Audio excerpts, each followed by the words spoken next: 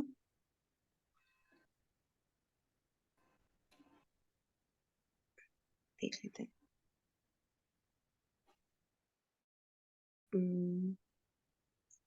چلے صوفیہ آپ پڑھ لیں پھر آگے مریم کنٹینیو کر لیں گے. آپ یہ والا پیراگراف پڑھ لیجیے.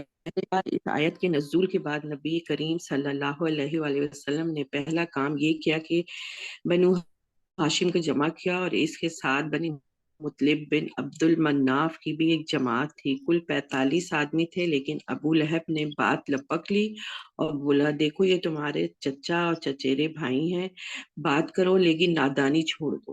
اور سمجھ لو کہ تمہارا خاندان سارے عرب سے مقابل کتاب نہیں رکھتا. پیج جی جی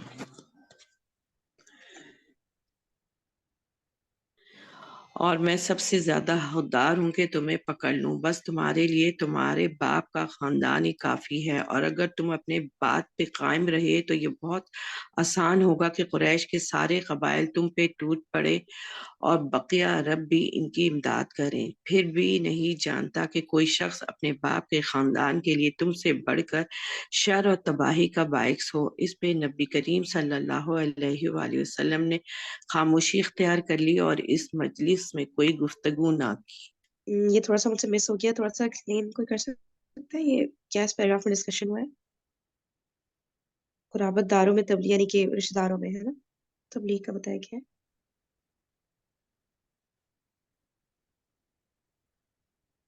اچھا اس کو ایک دفعہ میرے خیال سے ریڈ کر لیتے ہیں. جی مریم آپ آن لائن ہے؟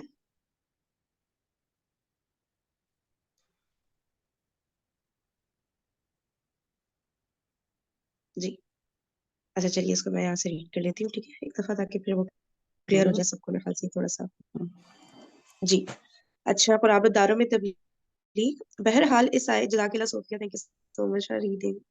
اچھا بہرحال اس آیت کے نزول کے بعد نبی صلی اللہ علیہ وآلہ وسلم نے پہلا کام یہ کیا کہ بنی ہاشم کو جمع کیا. اچھا صحیح ہے، ہاشم یعنی پورے خاندان کو جمع کیا. ان کی، اور ہاشم کون تھے؟ ان کے پردادا ہے نا، عبد المطلب کے فادر. صحیح کہہ ہاں رہی ہوں نا؟ ہاں جی. ٹھیک ہے، اس کو جمع کیا.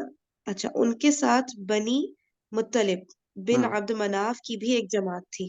ٹھیک ہے، کل 45 آدمی تھے. اچھا 45 ٹوٹل لوگ تھے وہاں پہ. لیکن ابو لہب نے بات لپک لی اور بولا دیکھو یہ تمہارے چچا اور چچیرے بھائی ہیں.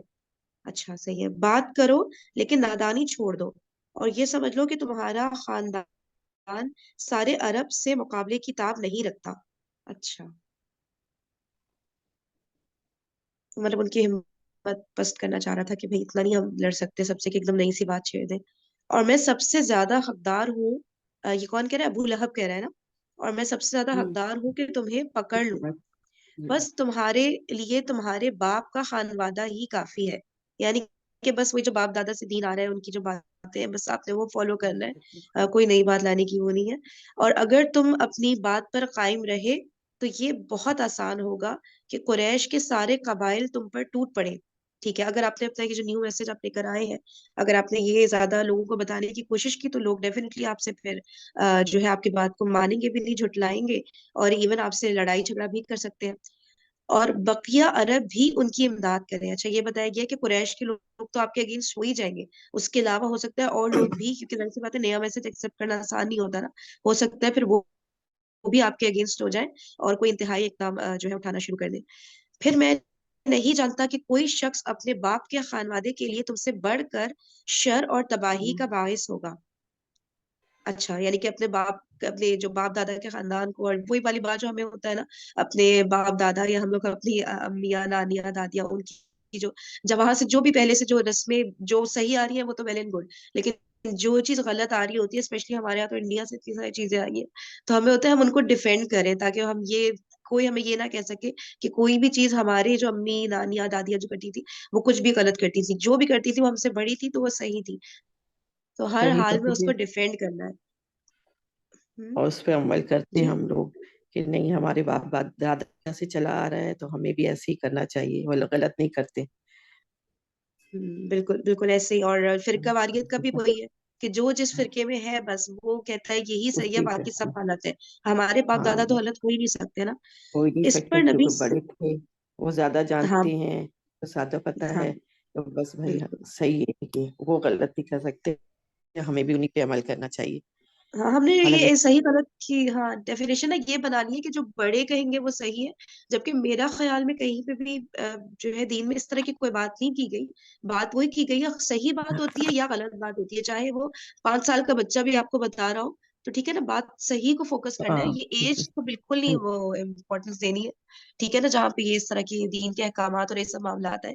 تجربے کے حوالے سے زندگی کے جو ڈفرینٹ معاملات ہوتے ہیں اس میں ڈیفینیٹلی بڑوں کا اچھا تجربہ ہوتا ہے، صحیح ہے، لیکن جہاں پہ دین کے رائٹ رانگ کی بات آ رہی ہے وہ پھر آپ نے اپنے اینڈ پہ فائنڈ آؤٹ کرنے کی کوشش کرنی ہے، اندھے طور پہ اس کو تبلیغ اس کو فالو نہیں کرنا ہے. اندھی تقلید کر رہے کہ ہمارے باپ دادا صحیح کرتے رہے ہیں، یہ لوگ زیادہ جانتے ہیں ہم سے، تو بس اس بات پہ وہ لوگ کہتے ہیں کہ نہیں ان کو زیادہ پتا ہے، یہ ظاہر ہے زمانے کے، ہمیں نہیں پتا ہے. اب یہ نہیں پتا کہ ہمارے باپ دادا بھی غلط ہو سکتی ہیں، وہ بھی انسان ہے، وہ کوئی مطلب بالکل جیسے ہم ظاہر ابھی ہیں، ہے. ہم بھی کسی کی نانیاں دادیاں بن رہی ہوں گی، ہے نا، انشاءاللہ. تو ظاہر سی بات ہے پھر اب وہ یہ بولنے لگ جائیں کہ نہیں ہم جو کرتے تھے، تو ظاہر سی بات ہے غلطیاں تو ہم بھی کر سکتے ہیں. ہاں تو یہی سمجھنا چاہیے نا، وہ بھی اس چیز سے گزر کے ہی دادیاں نانیاں باپ دادا سب ہاں بنے ہیں. تو کتنی باتیں ہم لوگ نے اپنے ماں باپ کی چھوڑ دی ہیں، کر دی ہیں.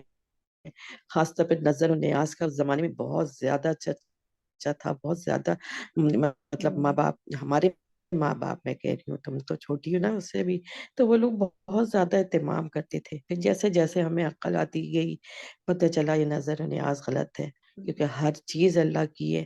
پھر اس پہ دوسروں کا نام لینا، پڑھ کے کھانا یا اس کے لیے، ہاں مطلب وہ یا ٹرمز دے دی 11ویں گئی کا ہیں. اب آپ بہت کوئی چرچا تھا. دیگ بنوا رہے ہیں اور آپ اس لیے کہ بھائی جتنے لوگ چلے گئے اللہ میاں ان کو ثواب دے، جیسے صدقے کے سینس میں، ہاں ہے نا، یا آپ غریبوں کا چلو پیٹ بھرنے کے لیے تو ٹھیک ہے. اب آپ اس کو نظر و نیاز کا نام دے رہے ہیں لیکن آپ کی نیت صاف ہے ٹھیک اگر، ہے. ٹھیک ہے نا، تو چلو آپ ٹھیک ہے بھائی نام دے دو، صحیح ہے. کیونکہ کچھ لوگ کو ہوتا ہے نا ہم کھانے ہی تو کھلا رہے ہیں اور اللہ تعالیٰ کا ہمارے ثواب حاصل کرنے کے لیے کھلا رہے ہیں، تو پھر کیوں غلط کہا جاتا ہے. تو وہ نظر و نیاز کی ڈیفینیشن بھی ہر گھر میں ایک الگ ہوتی ہے نا.